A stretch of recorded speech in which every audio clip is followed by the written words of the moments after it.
નમસ્કાર, આવતીકાલેમાં આપનું સ્વાગત છે અને આવતીકાલે કેવી રણનીતિ મદદરૂપ થઈ શકશે અને કયા સંકેતો પર નજર રાખવી જોઈએ એની ચર્ચા સાથે હાજર છું હું ઝરણા આરકંડી. તો આવતીકાલના માર્કેટ પર ચર્ચા કરતા પહેલા આજના માર્કેટને લગતા મુખ્ય સમાચારો પર નજર કરી લઈએ.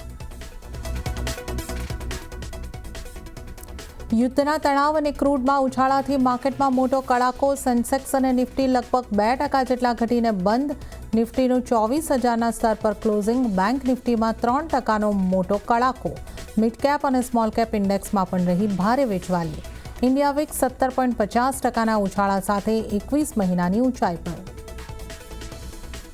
યુદ્ધ વધતા કાચા તેલમાં તેજીનો ઉભરો, પરંતુ ઉપલા સ્તરેથી આવી નફા વસૂલી. $115 પાર પહોંચ્યા બાદ $103 સુધી આવ્યો બ્રેન્ટનો ભાવ. ક્રૂડમાં ઉછાળો અને ડોલરની મજબૂતીના કારણે રેકોર્ડ નીચલા સ્તર સુધી પહોંચ્યો રૂપિયો. દિવસના અંતે રૂપિયો 59 પૈસા નબળો થઈને 92.33 પ્રતિ ડોલરના રેકોર્ડ નીચલા સ્તર પર બંધ થયો. નબળા બજાર અને મહારાષ્ટ્રમાં કૃષિ લોન માફીની જાહેરાતથી પીએસયુ બેંકોમાં ભારે વેચવાલી. સેક્ટર ઇન્ડેક્સ લગભગ 4% જેટલો ઘટ્યો. બેંક ઓફ મહારાષ્ટ્ર, પીએનબી અને કેનેરા બેંકમાં 4થી 6%નો ઘટાડો અને સાથે જ એનબીએફસીઝમાં પણ ભારે વેચવાલી. એલપીજી સપ્લાયમાં સમસ્યા પર કંપનીના નિવેદન બાદ પીજી ઇલેક્ટ્રોપ્લાસ્ટમાં 15%થી વધુનો ઘટાડો. ગેસની અછતને કારણે એસી મેન્યુફેક્ચરિંગમાં વિક્ષેપ પડવાની આશંકા વચ્ચે અંબર એન્ટરપ્રાઇઝીસમાં 7%નો ઘટાડો. અને મીશો પર બમણો માર. ટેક્સ ડિમાન્ડ અને લોકિન ખુલવાથી 10% ઘટ્યો શેર. કંપનીને આઈટી વિભાગ તરફથી 1,500 કરોડ રૂપિયાની ટેક્સ નોટિસ. ત્યાં જ 2 કરોડથી વધારે શેર્સમાં 90 દિવસનો લોકિન પણ ખુલ્યો. આજની માર્કેટ એક્શનની વાત કરી લઈએ તો આજે બજારમાં જે છે દબાણનું પેન જે છે વધતું જોવા મળ્યું અને મોટો માર્કેટ ફોલ જેને કહી શકીએ એ રીતની સ્થિતિ આજે આપણને બનતી જોવા મળી છે. સેન્સેક્સની વાત કરીએ તો 1.71%ના દબાણ સાથે 77,576 ઉપર બંધ થતો. 77,566 ઉપર સેન્સેક્સનું ક્લોઝિંગ આજે થતું જોવા મળ્યું છે. નિફ્ટીની વાત કરીએ તો 0.5%નું દબાણ બન્યું છે અને 24,028 ઉપર આજના નિફ્ટીનું ક્લોઝિંગ આપણે જોઈ શકીએ છીએ. મિડકેપમાં જોયેલો લગભગ 2%નું દબાણ મિડકેપની અંદર બનતું જોવા મળ્યું છે. 56,265 પર મિડકેપનું ક્લોઝિંગ છે. અને જો આપણે બેંક નિફ્ટીની વાત કરી લઈએ, બેંક નિફ્ટીમાં 3%નું દબાણ બન્યું છે અને 56,019 ઉપર અહીંયા આગળથી બેંક નિફ્ટીનું ક્લોઝિંગ આપણને થતાં જોવા મળી રહ્યું છે. એડવાન્સ ડિક્લાઇન રેશિયો છે લગભગ 1:550નો આવ્યો છે. માત્ર 467 શેર લીલા નિશાનમાં બંધ થવામાં સફળ રહ્યા છે. બાકીના 2,570 સ્ટોકની જો આપણે વાત કરીએ તો ત્યાં દબાણ સાથેનું ક્લોઝિંગ આપણને જોવા મળ્યું છે. નિફ્ટી 50ના સ્ટોકની જો તમે અહીં આગળથી વાત કરો તો જૂજ કાઉન્ટર લીલા નિશાનમાં બંધ થયા છે. મોટાભાગના કાઉન્ટરમાં દબાણ. ટોપ લૂઝર કાઉન્ટર જોઈ લઈએ ટાટા મોટર્સ પીવી 5.35%નું દબાણ અહીં આગળથી બન્યું છે. અલ્ટ્રાટેક સિમેન્ટ 5%નું દબાણ. આઈસર મોટર્સ 4.5%નું દબાણ અને મારુતિ સુઝુકીમાં પણ લગભગ 4.5%નું દબાણ બન્યું છે. આ ઉપરાંત બજાજ ઓટો અને એમએનએમમાં પણ 4.5%ની આસપાસના દબાણ બનતા આપણને જોવા મળ્યા છે. જે જૂજ કાઉન્ટર લીલા નિશાનમાં બંધ થવામાં સફળ રહ્યા છે એમાં આઈટી કાઉન્ટર્સ મુખ્ય રહ્યા છે. વિપ્રો 1.71%ના મજબૂતી સાથે ટોપ ગેનર. રિલાયન્સે સપોર્ટ કર્યો છે માર્કેટને 1.37%ની મજબૂતી સાથે.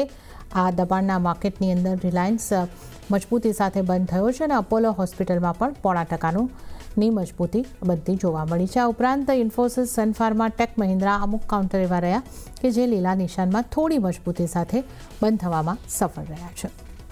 ત્યારે જ આવતીકાલના બજારની ચર્ચા કરીશું અને આ માટે આપણી સાથે જોડાઈ ગયા છે ચોઇસ બ્રોકિંગના કુનાલ પરાર. કુનાલજી, સ્વાગત છે આપનું અને ગુડ ઇવનિંગ. તેમજ જે રીતનો પેન આપણને માર્કેટમાં જોવા મળી રહ્યું છે, હવે આપણે 24,000 પણ આજે આપણે 24,000ની આસપાસનું ક્લોઝિંગ થતાં જોયું છે. દિવસના માર્કેટ સેશન દરમિયાન 24,000ને પણ આપણે તોડી નાખ્યા હતા. તો હવે આપ નેક્સ્ટ સપોર્ટ ક્યાં જોઈ રહ્યા છો માર્કેટનો અને હવે નિફ્ટીમાં શું કરવું જોઈએ? નિફ્ટી માટે આપની કઈ રીતની સલાહ રહેશે? ગુડ ઇવનિંગ એન્ડ માર્કેટની વાત કરીએ, નિફ્ટીની વાત કરીએ તો નિફ્ટી આજના દિવસમાં 24,000નો પણ સપોર્ટ બ્રેક કરી દીધો હતો ને અત્યારે આ લેવલ પર ક્લોઝિંગની વાત કરીએ તો 24,000ની ઉપર જ આપણને માઇનર ક્લોઝિંગ જોવા મળેલું છે. વ્યૂ અત્યારે આ લેવલ પર થોડોક સાઇડવેઝનો બની રહ્યો છે, એમાં કોઈ બેમત નથી. અને આજના દિવસમાં જે ઘટાડો આપણને જોવા મળ્યો છે અને લો લેવલ પર 23,800 સુધીના પણ લેવલ નિફ્ટીએ બ્રેક કરી દીધા છે. એટલે અત્યારે આ લેવલ પર ટોટલી અવોઇડ કરીને ચાલવાની સલાહ રહેશે. અત્યારે કોઈ ખાસ એવી સ્ટ્રેટેજી નથી બની રહી કે જેના બેઝ પર આપણે કોન્ફિડન્સ આવે. એવા કોઈ લેવલ નથી બની રહ્યા કે જેના બેઝ પર આપણે કોન્ફિડન્સ આવે અને આપણે બાય અથવા સેલ પર્ટિક્યુલર સ્ટ્રેટેજી ના હિસાબે કોઈ ટ્રેડ લઈને ચાલીએ. સો લેવલ વાઇઝ વાત કરીએ તો એનો જે પ્રમાણેની મોમેન્ટમ અત્યારે આપણને આ લેવલ પર જોવા મળી રહી છે. ઉપલા મથાળે 24,200નું સ્ટ્રોંગ રેઝિસ્ટન્સ હાલ પૂરતું આપણે પકડીને ચાલી શકીએ અને નીચલા મથાળાની વાત કરીએ તો જે પ્રમાણે નિફ્ટીએ સપોર્ટ બનાવ્યો છે 23,690નો, તો 23,600નો અત્યારે આ લેવલ પર સપોર્ટ પકડીને ચાલી શકીએ. 23,600 થી લઈને 24,200ની વચ્ચે નિફ્ટી ટ્રેડ કરે એવું અત્યારે હાલ પૂરતું જોવા મળી રહ્યું છે. ઓકે, તો આ અહીંયા આગળથી આપણે નિફ્ટીમાં શું કરવું જોઈએ, જે રીતનું પેન અહીંયા આગળથી દેખાઈ રહ્યું છે તો એની અહીંયા આગળથી ખાસ વાત કરી છે. એક સાઇડવેઝ વ્યૂ અહીંયા આગળથી આપણને નિફ્ટી માટે બનતો જોવા મળી રહ્યો છે. બેંક નિફ્ટીની પણ જો આપણે વાત કરીએ, બેંક નિફ્ટીમાં તો નિફ્ટીના સરખામણીમાં ભારી આઉટ પરફોર્મન્સ, એટલે આપણે કહીએ કે જે દબાણ તરફનો માહોલ બનતો દેખાયો. નિફ્ટીમાં 0.5% દબાણ, તો બેંક નિફ્ટી 3% દબાણ. વધારે પેન બેંક નિફ્ટીમાં રહ્યું છે. બેંક નિફ્ટી માટે આપની સલાહ કઈ રીતની બનશે? વેલ, બેંક નિફ્ટીની વાત કરીએ તો 56,019ની અરાઉન્ડ બેંક નિફ્ટીમાં આજના દિવસમાં ક્લોઝિંગ આપણને આવતું જોવા મળ્યું છે. અને બેંક નિફ્ટીમાં પણ અત્યારે આ લેવલ પર જે વ્યૂ બની રહ્યો છે એ થોડો ડાયસી બની રહ્યો છે. તમે જુઓ, બેંક નિફ્ટી એક ટાઈમ પર ઉપલા મથાળે 61,600ના લેવલ પર ટ્રેડ કરતી હતી, પણ આજના દિવસમાં જોવા જઈએ તો 3.5% નીચેના ઓપનિંગ આપણને બેંક નિફ્ટીમાં અહીંયા આપણને આ લેવલ પર જોવા મળી રહ્યા છે. ફર્ધર ઘટાડો પણ આમાં એક્સટેન્ડ થઈ શકે છે અને એક્સટેન્ડમાં 54,400 સુધીના લેવલ બેંક નિફ્ટી આપણને બતાવી શકે. એટલે ઓવરઓલ જે વ્યૂ બની રહ્યો છે ત્યાં નેગેટિવ સાઇડનો છે. 54,400ના લેવલ અત્યારે આ લેવલ પર ધ્યાનમાં રાખીને ચાલી શકે. ઉપલા મથાળાની વાત કરીએ તો જે રેઝિસ્ટન્સ અત્યારે આ લેવલ પર આપણને આવતું જોવા મળી રહ્યું છે એ છે 57,000નું. ઓકે, તો અહીંયા આગળથી એક 57,000ના લેવલને ઉપલા મથાળે અહીંયા આગળથી એક રેઝિસ્ટન્ટ તરીકે આપણે જોઈ શકીએ છીએ. તો બેંક નિફ્ટીમાં હવે કઈ રીતની સ્થિતિ બની રહી છે એની પણ આપણે અહીંયા આગળથી વાત કરી છે. તો નિફ્ટી, બેંક નિફ્ટી બંનેની અંદર ભારી ઘટાડો, બેંક નિફ્ટીમાં જે ભારી અંડર પરફોર્મન્સ આપણને આવતું જોવા મળ્યું છે. ત્યારે આપણે નિફ્ટી, બેંક નિફ્ટીની ચાલ કેવી રહી શકે છે એની અહીંયા આગળથી ખાસ વાત કરી. કુણાલ, જે નિફ્ટીને માટે જે સલાહ આપી છે અત્યારે તો અવોઇડ કરીને ચાલવાની સલાહ છે, અને બેંક નિફ્ટી માટે પણ અત્યારની સ્થિતિમાં અવોઇડ કરીને ચાલો, કોઈ ટ્રેડ લેવાની સલાહ અહીંયા આગળથી નથી બની રહી. અન્ય નિષ્ણાતો નિફ્ટીમાં તે કઈ રીતની સલાહ આપી રહ્યા છે, ક્યાં સપોર્ટ લેવલ બનતા જોઈ રહ્યા છે એની જો વાત કરી લઈએ તો નિર્મલ બંક સિક્યોરિટીઝના નીરવ છેડાએ નિફ્ટી ફ્યુચરને સેલ કરીને ચાલવાની સલાહ આપી છે. તેઓ ટાર્ગેટ જોઈ રહ્યા છે 23,800થી લઈને 23,600નો અને સ્ટોપ લોસ 24,300નો રાખવાની સલાહ નીરવ છેડા તરફથી બની રહી છે. આગળ આપણે જો જોઈએ તો એસએસજી ફાઇનાન્સના વિરલ છેડાની સ્ટ્રેટેજી પર નજર કરી લઈએ. એમણે પણ નિફ્ટીને સેલ કરીને રાઇઝ પર સેલ ઓન રાઇઝની રણનીતિ અપનાવવાની સલાહ આપી છે. 24,100ના લેવલ બને છે તો તમે વેચીને ચાલો. ટાર્ગેટ 23,900, 23,800ના બની શકે છે અને 24,250નો સ્ટોપ લોસ અહીંયા આગળથી રાખવાની સલાહ વિરલ છેડા તરફથી મળી રહી છે. તો માર્કેટમાં પેન સેલ તરફ રહેવાની સલાહ આપણા બે નિષ્ણાતો તરફથી બનતી જોવા મળી રહી છે. હવે સ્ટોક સ્પેસિફિક ચર્ચા કરીશું. કુણાલજી આપણી સાથે જોડાયેલા છે. કુણાલજી, ઓટો સેક્ટરથી અહીંયા આગળથી શરૂઆત કરીએ, કારણ કે ટોપ લૂઝર કાઉન્ટર જે છે એ અહીંયા આગળથી આપણને ઓટોના રહેતા દેખાયા છે. નિફ્ટી 50માંથી જોઈએ તો ટાટા મોટર્સ પીવી 5.35%નું દબાણ, ત્યારબાદ Eicher motors, Maruti Suzuki, Bajaj auto આ બધામાં 4.5%ની આસપાસના દબાણ બન્યા છે. તો ઓટો સેક્ટરનું કોઈ કાઉન્ટર જ્યાં આપનો કોઈ ખાસ વ્યૂ બની રહ્યો છે, અથવા આ સેક્ટરમાં જે આ પેન દેખાઈ રહ્યું છે, શું કરવું જોઈએ જો કોઈ આના ઓટોના કોઈ સ્ટોકમાં હોય તો? નિફ્ટી ઓટોની વાત કરીએ 25,965ની અરાઉન્ડ ક્લોઝિંગ આવ્યું છે, 4% નીચે છે. અને Maruti, M&M, Bajaj auto, Eicher motor, TVS motor, Motherson, Sumi દરેક કાઉન્ટર્સ આજે જોવા જઈએ 4%થી નીચેના ઘટાડા સાથે આજના દિવસમાં આપણને ક્લોઝિંગ બતાવેલું છે. હા, આ બધામાં જોવા જઈએ તો આઉટ પરફોર્મ હીરો મોટો કોપે કર્યું હતું. નો ડાઉટ ઘટાડો એમાં પણ જોવા મળ્યો, પણ એટલો ઘટાડો નથી જોવા મળ્યો.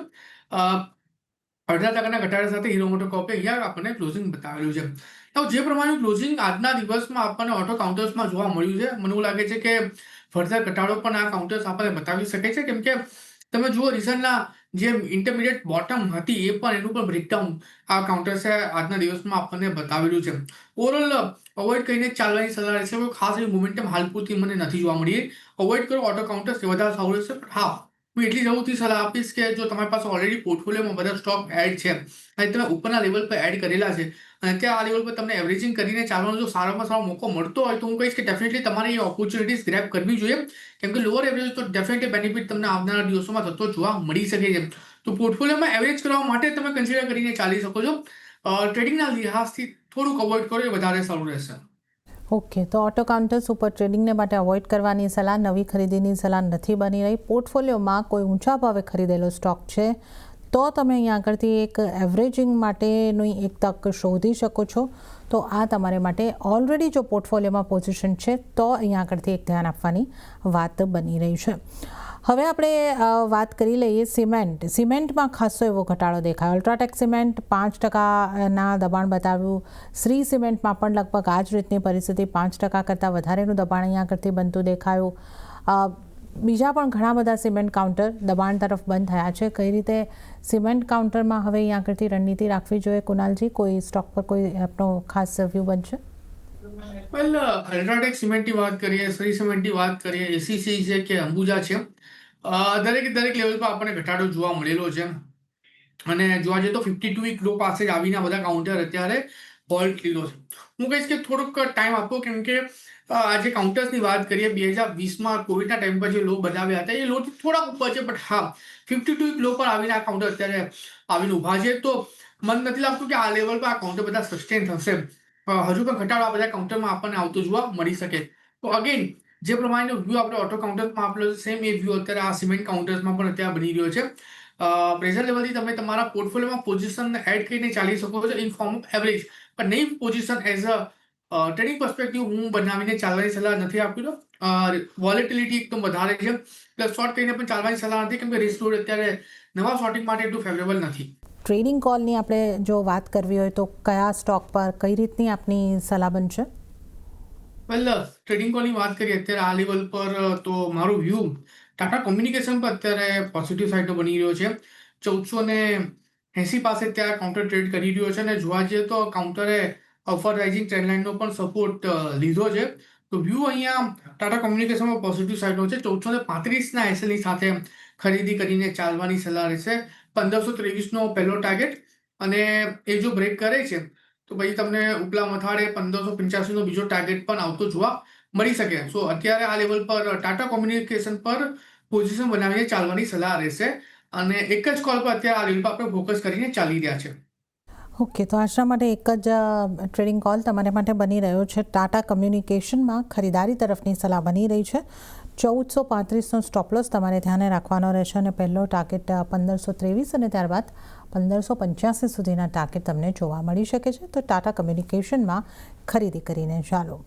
અને હવે જો આપણે વાત કરી લઈએ કુનાલજી બેંક્સમાં ભારે ઘટાડે જોવા મળ્યો.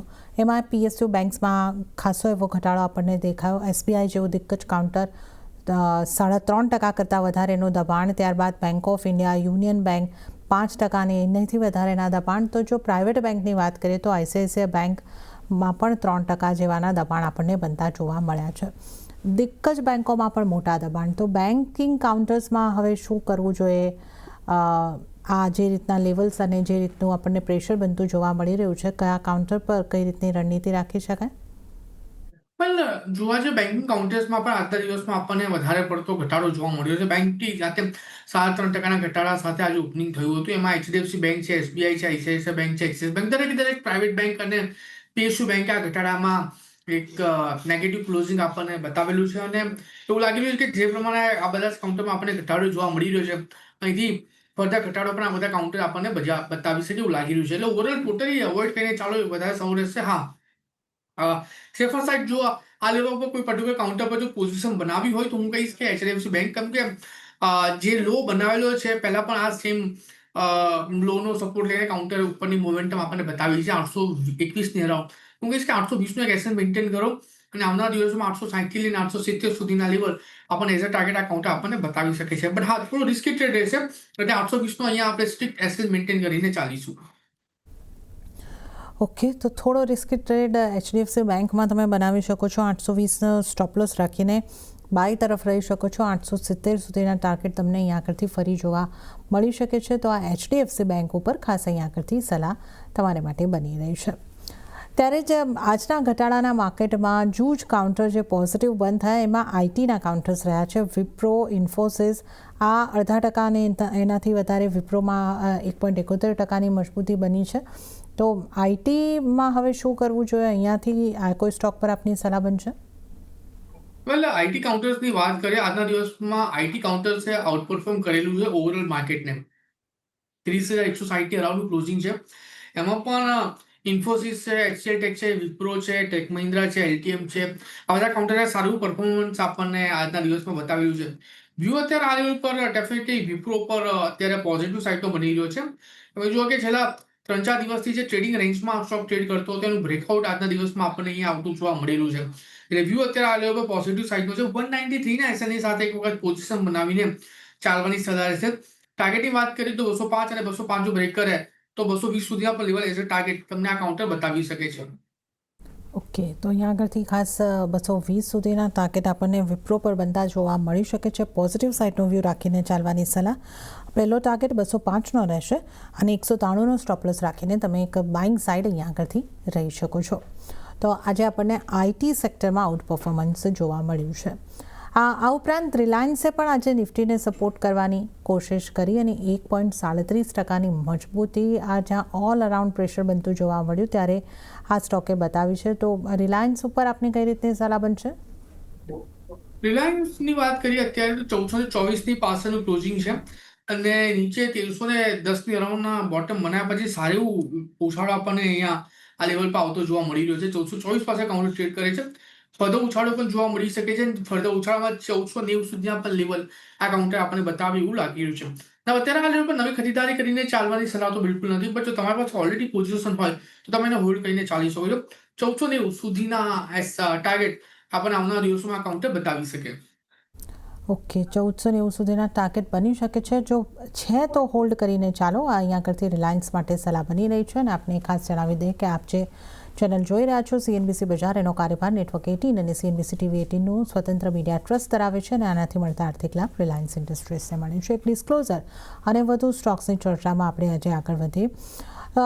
આપણે જે રીતનું પેનિક અહીંયા આગળથી જોઈ રહ્યા છે તેની ઇમ્પેક્ટ ક્રૂડમાં મોટા ઉછાળાની ઇમ્પેક્ટ પણ એવિએશન ઉપર આવતી જોવા મળી રહી છે. ઇન્ડિગોના સ્ટોકમાં સતત આપણને દબાણ જોવા મળી રહ્યું છે. આજે પણ 3.5%ના દબાણ સાથે આ સ્ટોક બંધ થતો જોવા મળ્યું છે.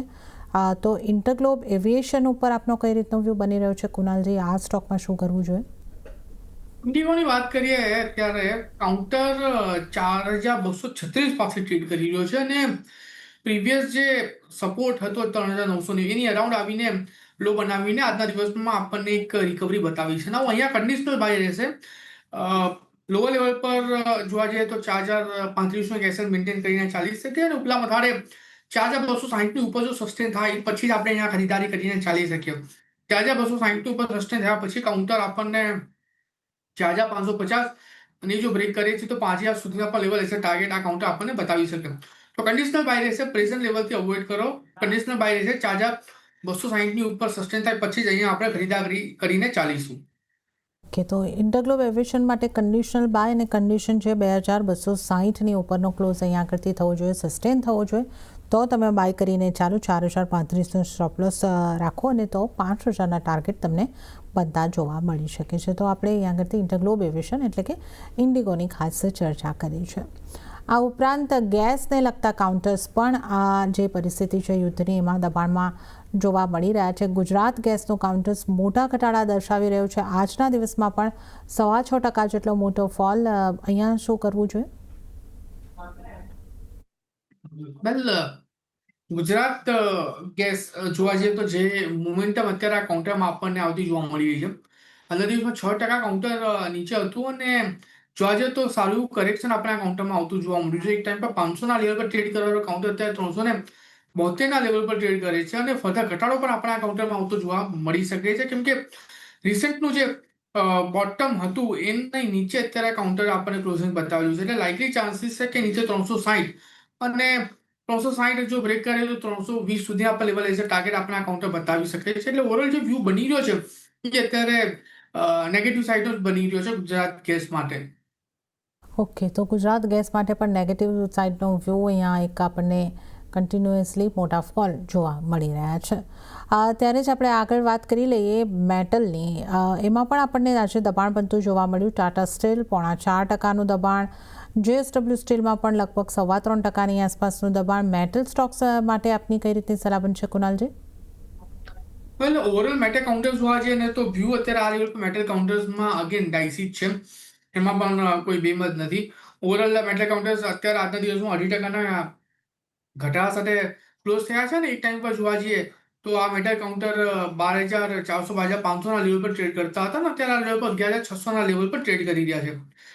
તમે જુઓ તો થ્રુઆઉટ ધ સેક્ટર દરેક કાઉન્ટર અત્યારે આપણને નેગેટિવ મોમેન્ટમ જ બતાવી છે અને 2 થી 2.5%ના લૂઝિંગ મોમેન્ટમ સાથે આ બધા જ કાઉન્ટર ક્લોઝ થયા છે. એટલે ઓવરઓલ જે વ્યૂ બની રહ્યો છે નેગેટિવ સાઇડનો છે. અહીંયા પણ થોડુંક અવોઇડ કરીને ચાલવાની સલાહ રહેશે કાઉન્ટર સ્પેસિફિકમાં. ઓકે, મેટલના કાઉન્ટરને પણ અત્યારે અવોઇડ કરીને ચાલવાની જ સલાહ અહીં આગળથી બનતી જોવા મળી રહી છે. ત્યારે કુનાલજી, સમય થઈ રહ્યો છે આપની પાસેથી રજા લેવાનો, તો આપના કોઈ ડિસ્ક્લોઝર? વેલ, જેટલા પણ કાઉન્ટરની વાત કરીએ એમાં રિલાયન્સ એક એવો સ્ટોક છે જે મારા પોર્ટફોલિયોમાં પર્સનલ પોર્ટફોલિયોમાં લોંગ ટર્મ પર્પઝથી મેં હોલ્ડ કરીને રાખ્યા છે. બીજા કોઈ પણ સ્ટોક મારા પોર્ટફોલિયોમાં નથી અને આ સ્ટોક પર બોલાવવા માટે તમારો ઘણો ઘણો આભાર. અને જે પ્રમાણે અત્યારે માર્કેટે કરેક્શન બતાવ્યું છે, એક હેલ્ધી કરેક્શન બતાવ્યું છે, હું આપણા દરેક દર્શક મિત્રોને એટલી જરૂરથી સલાહ આપીશ કે આ કરેક્શનને એઝ અ પોર્ટફોલિયો ક્રિએશન માટેની ઓપોર્ચ્યુનિટીઝ લઈને ચાલવું જોઈએ, ના કે ટ્રેડિંગ ઓપોર્ચ્યુનિટીઝ. ઓકે, તો આપનો ખૂબ ખૂબ આભાર કુનાલજી, અમારી સાથે જોડાવા બદલ અને તમામ સ્ટોક્સ અંગે ચર્ચા કરવા બદલ અને દર્શકોને આ ઉપયોગી સલાહ આપવા બદલ પણ આપનો આભાર. અને આ સાથે જ આવતીકાલેમાં હાલ પૂરતું આટલું જ. હાલ મને આપશો રજા, પણ વધુ અપડેટ અને સમાચારો માટે આપ જોતા રહો CNBC ગુજરાત. નમસ્કાર.